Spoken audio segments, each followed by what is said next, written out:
శ్రీకాకుళం జిల్లాలో భారీ వర్షాలకు ఇల్లు కూలి భార్యాభర్తలు మృతి చెందారు. మందస మండలం సవరతంబూరు గ్రామంలో ఈ ఘటన జరిగింది. రాత్రి నిర్దిష్ట సమయంలో ఘటన జరగడంతో సవర చిన్నబుడియా అలాగే సవర రూపమ్మ అనే వృద్ధ దంపతులు మృతి చెందారు. పోలీసులు కేసు నమోదు చేసుకుని దర్యాప్తు చేస్తున్నారు. ఇదే అంశానికి సంబంధించిన పూర్తి డీటెయిల్స్ మా కరెస్పాండెంట్ బాలు అందిస్తారు. బాలు,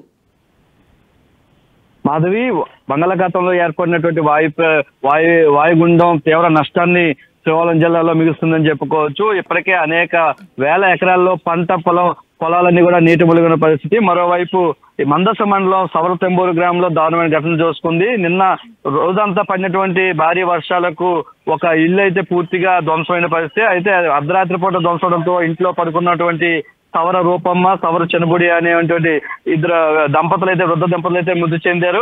మరోవైపు వంశధారకి భారీగా వరద నీరు అయితే వస్తున్న పరిస్థితి. వరుస క్యాచ్మెంట్ ఏరియాలో భారీగా వర్షం పడడంతో ఇప్పటికే 90,000 క్యూసెక్కుల మేర వరద నీరు అయితే గొట్ట బ్యారేజ్ చేరుకుంటుంది. మరికొద్ది గంటల్లో 1,00,000 క్యూసెక్కులు దాటుతుందని చెప్పేసి అధికారులు అంచనా వేస్తున్నారు. దీంతో ఏవైతే పరివాహక ప్రాంత ప్రజలంతా కూడా అప్రమత్తంగా ఉండాలని చెప్తున్నారు. ముఖ్యంగా వంశధార ప్రాంతంలో ఉన్నటువంటి ప్రజలంతా కూడా అప్రమత్తంగా ఉండాలి. పాత ఇళ్ళు ఏవైతే ఉన్నారో పాత ఇంట్లో ఉన్న వారందరూ కూడా ఖాళీ చేసి సురక్షిత ప్రాంతాలకు వెళ్లాలని చెప్పేసి అధికారులు చెప్తున్నారు. గర్భిణీలు కూడా గ్రామాల నుండి సమీపంలో ఉన్న పట్టణాలకు తరలించాలని కూడా ఆదేశాలు అయితే జారీ చేశారు. మాధవి, బాలు, అంటే ఈ ఘటన జరిగినప్పుడు ఇంట్లో ఎవరెవరు ఉన్నారు? అధికారులు ఎలాంటి సూచనలు చేయలేదు? ముందస్తు జాగ్రత్తలు ఏమైనా సూచనలు చేశారా? అసలు